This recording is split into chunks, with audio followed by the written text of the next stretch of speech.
यहाँ की व्यवस्था ये तो सही बात है, सेवा भावना ये भी ठीक है। और डॉक्टर साहब जो के लोग प्रति जो प्रेम व्यवहार है ना, इतना अच्छा है कि मरीज जब डॉक्टर साहब से मिलकर बात करता है तो उसे सुकून महसूस होता है और मरीज आधा वैसे ही ठीक लगता है। मतलब यहाँ के डॉक्टर साहब इतने अच्छे हैं, अपन बात भी करते हैं तो ऐसा लगता है कि बहुत, नहीं तो और डॉक्टरों को मैं देखा हूँ, ऐसा नहीं कि मैं तो रायपुर में इतना कर चुका हूँ कि मेरे पास इतनी बड़ी फाइल होगी जो सब डॉक्टरों के पास, इतनी इतनी डॉक्टरों को दिखा दिया और पैथोलॉजी वाले के पास हमसे इतनी मोटी फाइल हो गई उसकी, तो आधा वैसे ही ठीक हो जाते हैं। मोकाड़ अस्पताल के जितने भी डॉक्टर साहब हैं, नर्स और वार्ड बॉय और जूनियर सब एकदम स्वभाव में शांत है। लीवर के डॉक्टर शॉपिंग साथ सभी डॉक्टर धन्य, ये तो साक्षात भगवान के से बढ़कर है जो कि आपको जीवन दान दे रहे हैं। यहाँ के मैनेजमेंट भी बहुत बढ़िया है जो कि सभी के व्हाट्सएप ऐप से जुड़ी हुई, मतलब कोई भी मैसेज का परिचय है। जब कभी भी कोई डॉक्टर या नर्स यहाँ या अन्य वार्ड बॉय यहाँ हमसे मिलने आते हैं तो पूछते हैं, जब जैसे कोई आता है ना, मान लो अंदर एंट्री तो बोले पिंडारिया जी कैसे हो, वो ऐसा बोलने से ही अपने को ऐसा लगता है कि नहीं है, रिस्पेक्ट कर रहे हैं। यहाँ का अस्पताल ही नहीं, यहाँ पर स्वयं निस्वार्थ भाव से जो सेवा डॉक्टर साहब करते हैं वो भगवान स्वरूप है। पर अस्पताल को दुआ देते हुए और हंसकर जाते, यही तो एक अस्पताल की मानवता का परिचय है जो हर जगह नहीं मिलती। वो छत्तीसगढ़ से हूँ, मेरा बेटा मुनीस का, जिन्होंने मेरे को दिया है, क्या दिया मेरी इच्छा हो ऐसे स्थिति भगवान किसी पाए ना, तो मैं सर ना दे पाऊँ, कुछ लड़के ने मेरा उत्साह बढ़ाया बच्चे जो, पर नारायण के रूप में डॉक्टर लोग मिले मेरे को, भगवान को जीवन देता है, पर उस माध्यम भगवान नहीं बने। हम इनसे मिलाने का माध्यम बने डॉक्टर पुलडेंडु सक्सेना, डॉक्टर अनिल कर्ण और डॉक्टर वीवा हस्पताल। मेरे को 8 महीना पहले प्रॉब्लम पता चला, तो रायपुर में मैंने इलाज कराया। इलाज कराने के बाद डॉक्टर साहब ने बोला कि तुम्हारा जो लीवर का प्रॉब्लम है वो मेरा साड़ू भाई है, सिस्टर है, ये भगवान के तुल्य है। मैं बेटी लोग से कभी काम नहीं कराता, उनका चरण पैर पकड़ के उनका काम करा, मैं बेटी से अपना मल मुझे साफ नहीं करा। मेरा एक स्वभाव है कि बेटी को मैं देवी मानता हूँ और भगवान बाकी अपना कहानी तो बहुत लंबी है, क्या बताऊँ, जीवन दिया इन्होंने, देने वाला वो माध्यम ही बने, माध्यम डॉक्टर साहब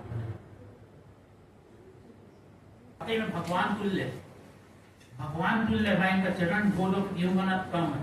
अब मेरे ऊपर कर्ज है, इनका मैं कर्ज कैसे उतारूं, भगवान मेरे को माध्यम बना, इनका कर्ज उतारूं।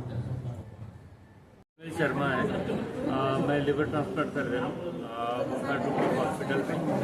एंड लिवर ट्रांसप्लांट एक जटिल ऑपरेशन है, ये 2 तरीके से हो सकता है, living donor liver transplant and cadaveric donor liver transplant. Cadaveric donor liver transplant में जो लिवर लिया जाता है वो ब्रेन डेड पेशेंट का लिवर लिया जाता है, जिसकी ब्रेन की डेथ हो गई। अरे चुप रहो ना थोड़ा। अदरवाइज पेशेंट वापस होश में नहीं आ सकता है। जो ऐसे पेशेंट जो ब्रेन डेड रहते हैं उनका लिवर लिया जाता है, जिनको ज़रूरत रहती है ऐसे पेशेंट को उनका लिवर दिया जाता है। एंड जो लिविंग डोनर लिवर ट्रांसप्लांट में क्या होता है, जो रिलेटिव्स रहते हैं पेशेंट के, जो रेसिपिएंट के रिलेटिव्स रहते हैं वो लिवर का एक हिस्सा डोनेट करते हैं। तो लिवर ट्रांसप्लांट, लिवर एक ऐसा ऑर्गन है जिसमें रीजनरेशन कैपेसिटी रहती है। तो जो लाइव डोनर लिवर ट्रांसप्लांट में डोनर जो लिवर का एक हिस्सा डोनेट करता है, जो बाकी जो बचा हुआ लिवर है वो रीजनरेट करके वापस लगभग उसी साइज का हो जाता है, काफ़ी जल्दी, कुछ हफ्तों या कुछ महीनों के अंदर। सर किस प्रकार के आप? तो देखिए हमारे ये रिसेंटली हमने जो 2 लिवर ट्रांसप्लांट किए बैक टू बैक, उसमें एक पेशेंट है जिनका हमने कैडेवरिक डोनर लिवर ट्रांसप्लांट किया, वो आई थिंक सितंबर 25 में वो कैडेवरिक डोनर लिस्ट में आए थे। अनफॉर्चुनेटली उनको टाइमली लिवर मिल गया, कैडेवरिक ऑर्गन ऑफर हुआ, इमीडिएटली हुआ है और उनका हमने लिवर ट्रांसप्लांट किया। एंड जो दूसरे पेशेंट है उनका हमने लिविंग डोनर लिवर ट्रांसप्लांट किया।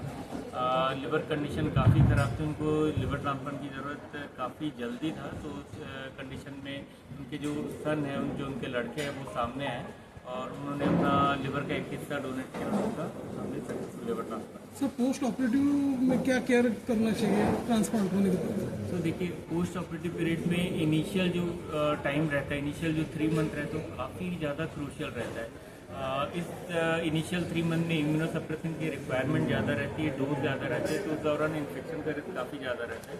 तो पेशेंट को हम बोलते हैं कि वो काफ़ी ज़्यादा प्रिकॉशन रखे, क्राउडेड प्लेस में ना जाए, है ना, एंड हमेशा यदि कहीं बाहर निकलना भी है तो मास्क निकल के बाहर आए।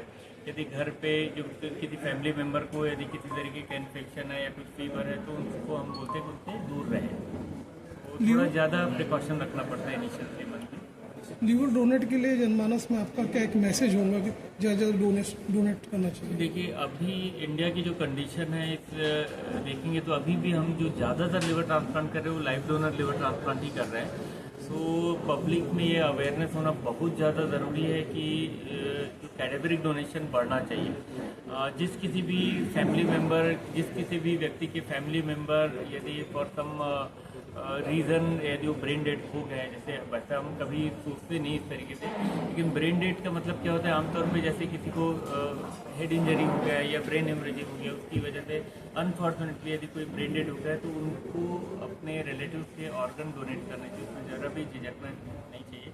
क्योंकि देखिए जो ब्रेन डेड पेशेंट है वो तो वापस नहीं आने वाले, बट उनके जो ऑर्गन्स है किसी न किसी और व्यक्ति के शरीर में रह के वो जिंदा ही रहेंगे।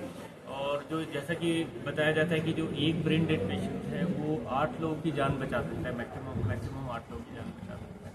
तो हमको प्रमोट करना चाहिए, हमको ये क्या बोलना चाहिए, अवेयरनेस स्प्रेड करना चाहिए कि ज़्यादा से ज़्यादा कैडेवरिक डोनेशन होना चाहिए ताकि हमको लिविंग डोनर लिवर ट्रांसप्लांट पे डिपेंडेंट ना रहना पड़े। सर इसमें सरकारी योजना का कोई फायदा? तो देखिए अभी क्या है कि काफ़ी सारे जो स्टेट गवर्नमेंट्स है वो हेल्प करती है for liver transplant. Chhattisgarh government up to 18 to 20 lakh donate करती है। महाराष्ट्र गवर्नमेंट भी डोनेट करती है depending upon patient condition, patient financial status. तो काफ़ी सारे स्टेट है जो कि गवर्नमेंट हेल्प कर रही है फॉर लिवर ट्रांसप्लांट कर रही है।